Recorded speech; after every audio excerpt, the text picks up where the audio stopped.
All right. Good morning, everyone. My name is Trent Zimmermann. I'm the Annuities Director here at BGA Insurance. BGA Insurance is a general agency working with independently licensed insurance professionals, working with them on life insurance, annuities, long-term care, and disability. I have a bachelor's with a focus on economics and master's in finance. I've got my certificate as a chartered financial consultant and a chartered life underwriter. And here is your 20 minutes. Forgive me for being cutesy. Last week we did annuity ladders for MYGAs, multi-year guaranteed annuities, and fixed index annuities, FIAs.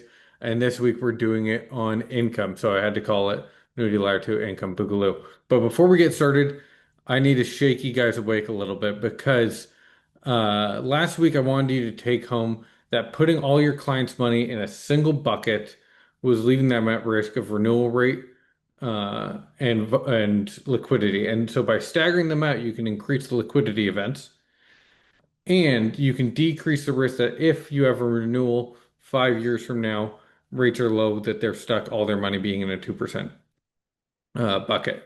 Uh, right now, let me go to the next page here.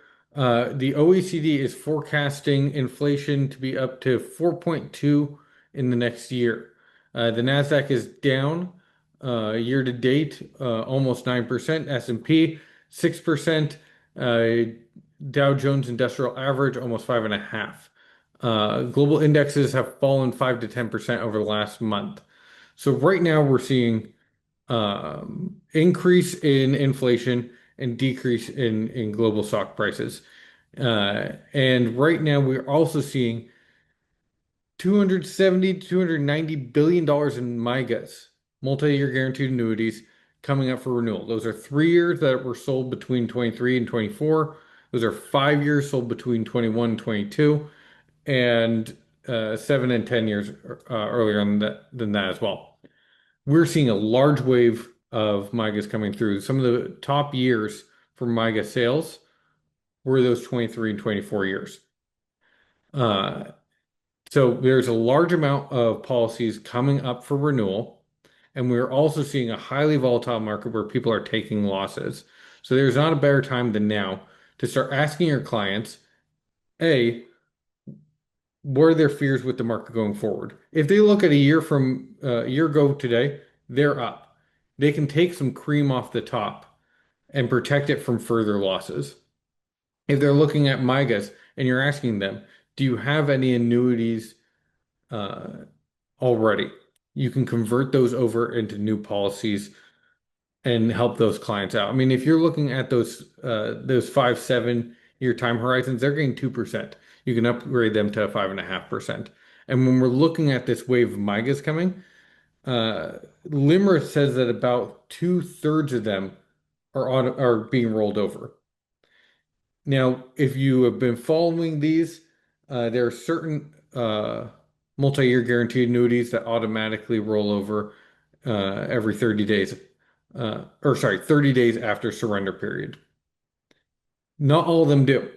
Some of them just go into a yearly floating rate, which means if 2/3 are rolling over, there's an even larger percentage that are just sitting there in the yearly rate. So we're looking at, you know, a guesstimate of 75% that are just sitting there not being rolled over. That's not a commissionable event for the advisor, and it's not doing the client any favors. You can do them a service and get yourself a commissionable event by selling them a new annuity and make sure they're getting a higher rate captured.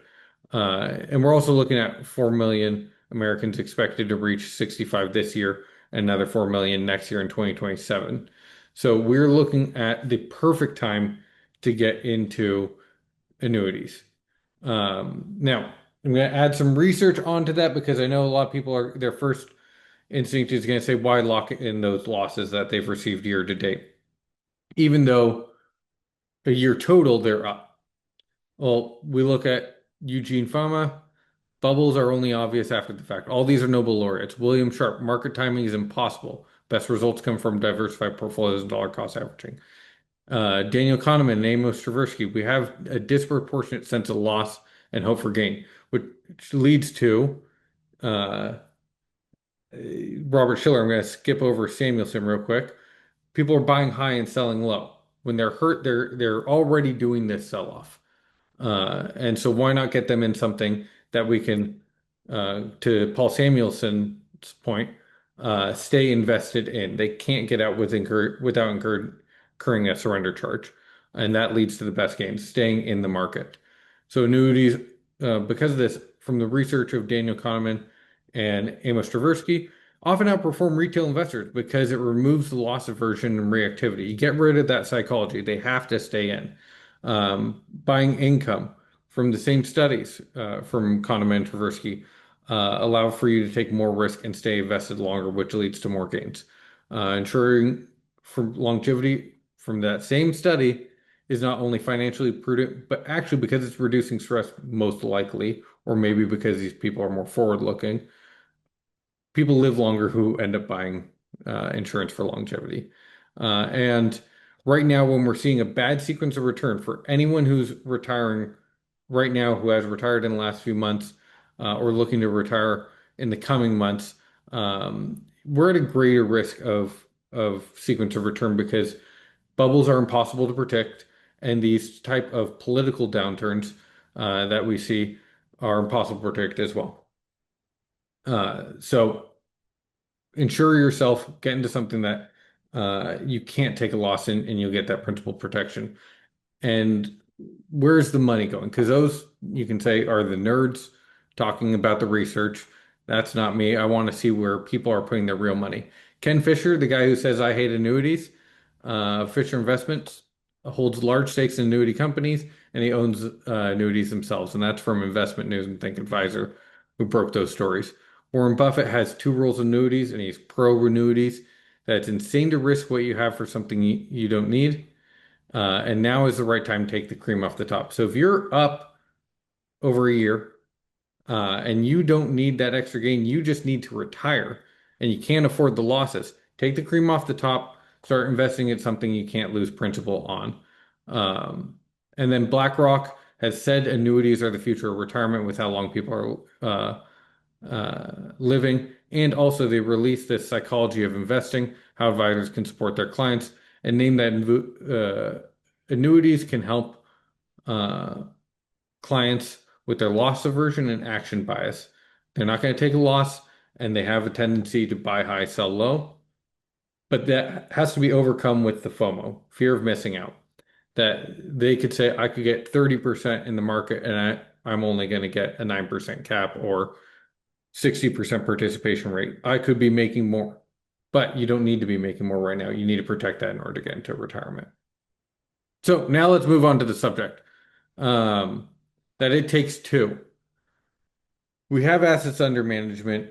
We know that the market can do well. It can get double-digit returns. It can be in the 30%, but it can also take massive loss. Even the safe investments we've seen over the last 5 years, them take up to a 50% loss in the bond and treasury markets. So that means the safe income payout is only 4% on your assets under management. Whereas an annuity, you're going to get guaranteed growth in those roll-ups. And the average annuity that's paying out income is going to be between 7 and 8.5% income payout. And that's for life. You can't outlive that. Where you can outlive the 4% if you have a bad sequence of return, or if you need to start taking more and you start bleeding that out further. So you can take a greater payout and never outlive it. So we're looking at just the standard argument for retirement, that there are three sections broken up generally by decades. There's the go-go years, the slow-go years, and the no-go years.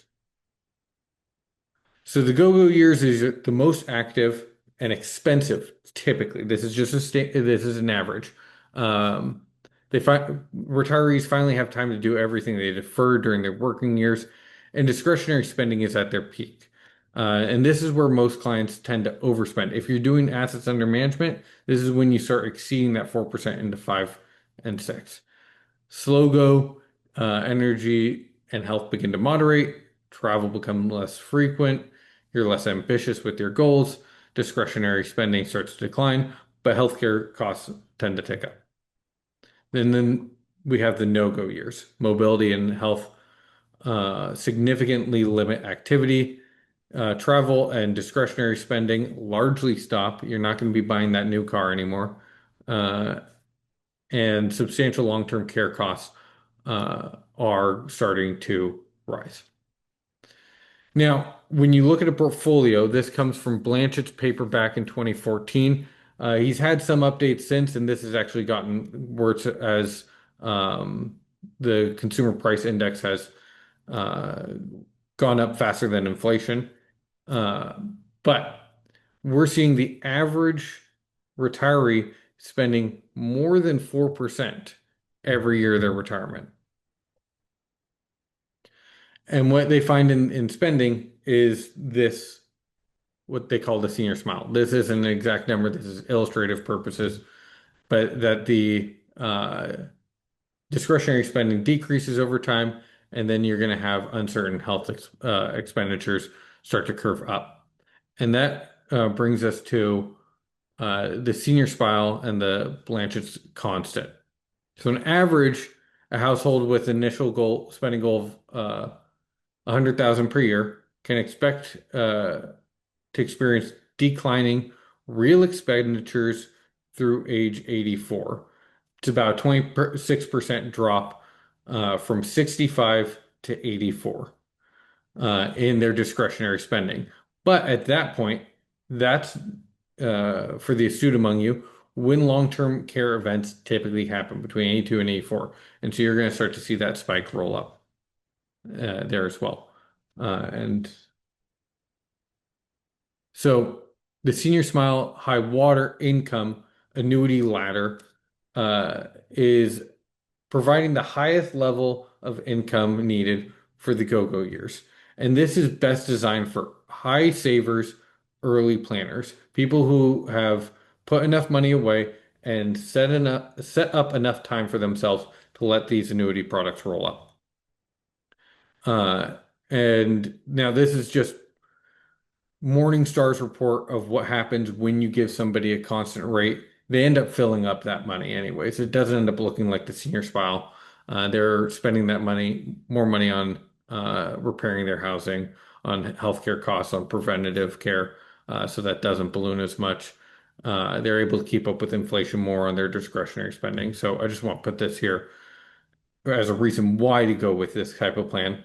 But what you would need for this type of plan is in the go-go years, an FIA with 5 to 10 years of roll-up leading up to it, the FIA to hit, and then maintain in the slow go. And then in the no-go years, this is where the ladder comes in. You build in LTC coverage that's either hybrid life insurance or a asset-based long-term care coverage that's going to be annuity based. You get longevity insurance, so that's going to be a FIA with a long roll-up that you can deploy at any time, and then maybe even a QLAC, which is uh, a qualified longevity annuity contract. That these are deferred income annuities that you're buying that pull that money out of your qualified assets, your retirement fund, so you don't have to declare them for required minimum distributions. And then it pays out at 82, 83.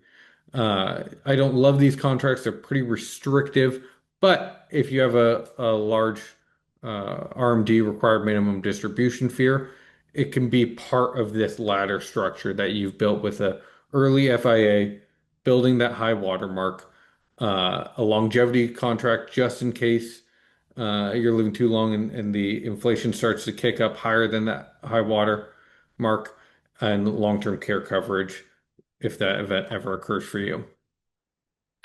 Now, there's also a way of looking at this as a low watermark that if you are expecting this senior smile and you're expecting discretionary spending to dip, you can build a low watermark just to cover those baseline costs.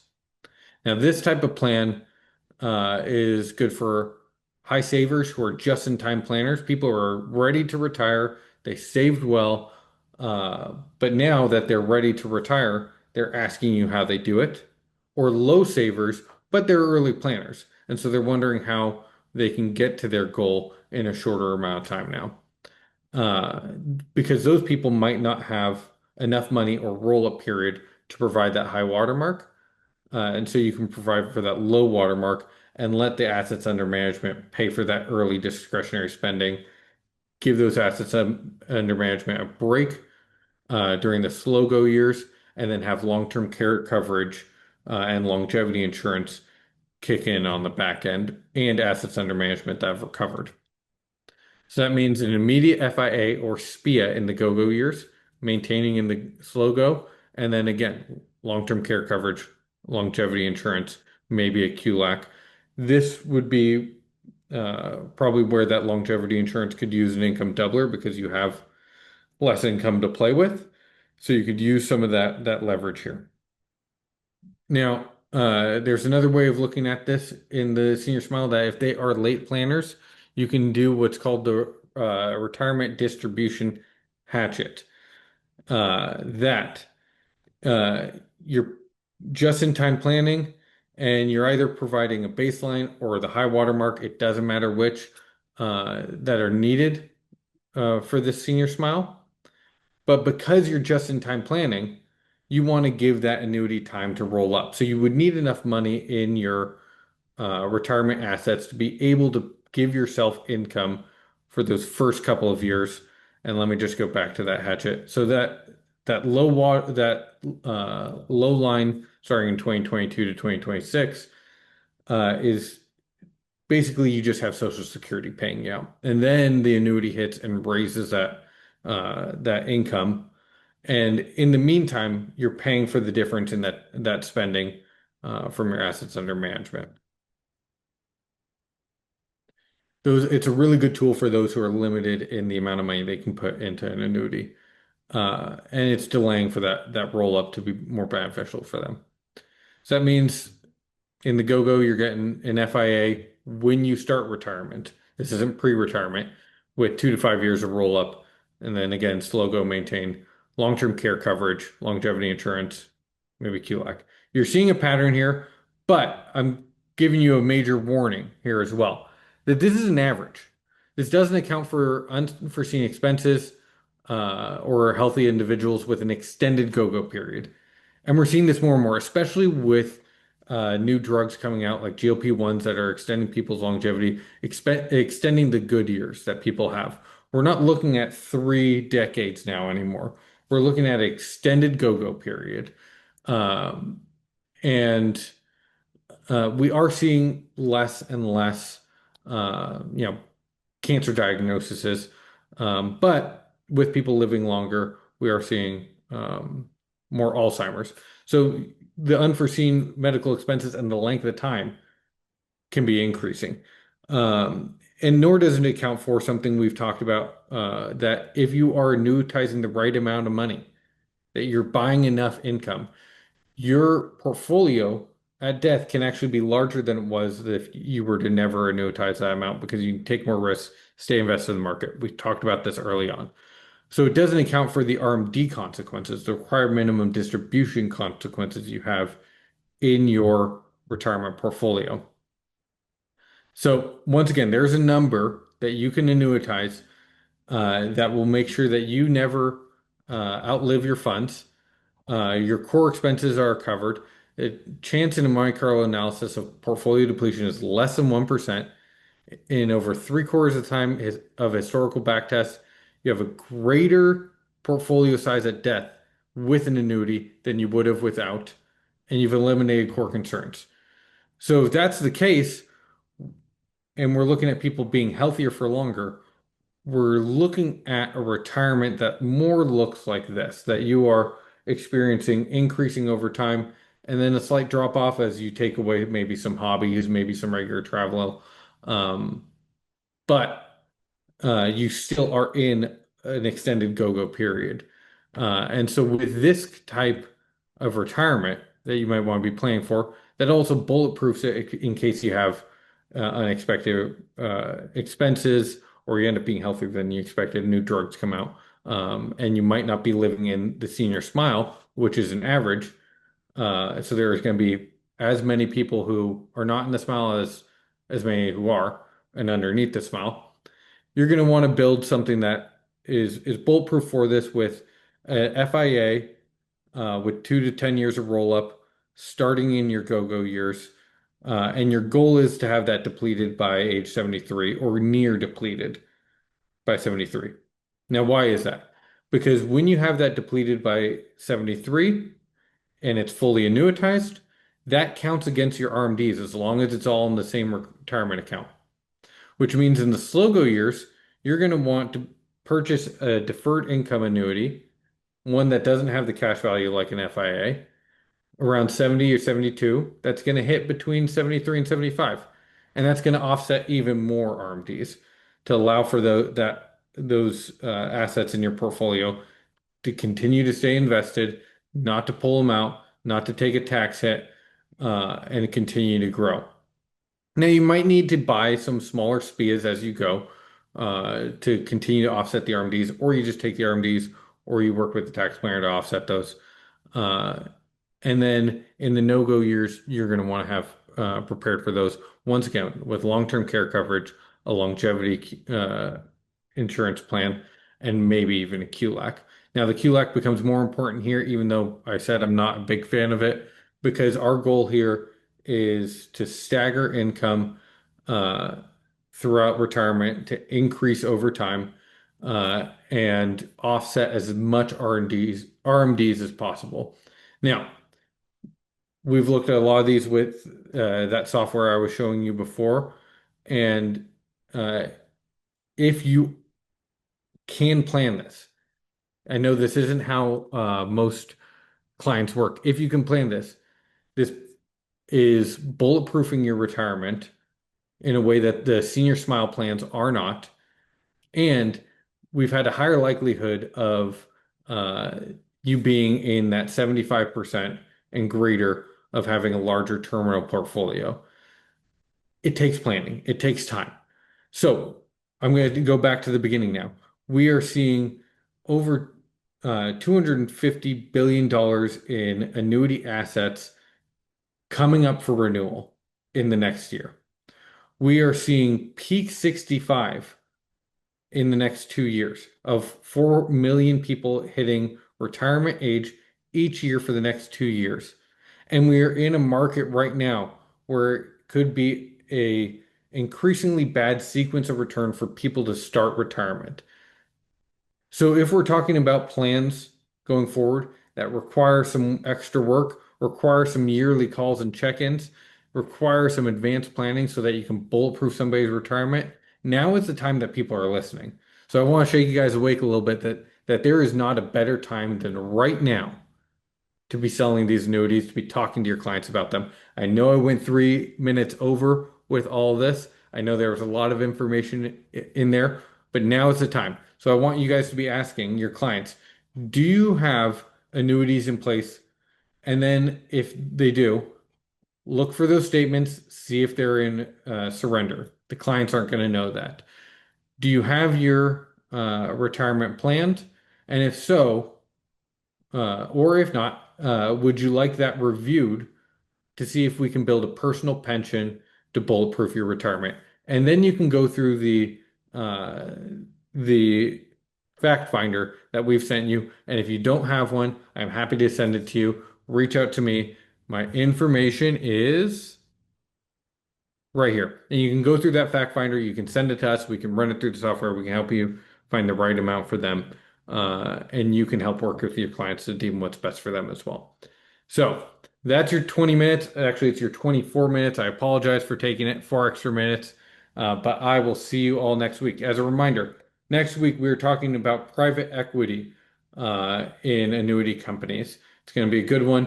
And next week, we are also starting a similar 20-minute life insurance series with Steve Jones in our office here as well. Those will be on Thursdays. So look out for that email as well. And I'll see you next week. Stay on if you have any questions or drop them in the chat. Happy to stick around for a little bit longer.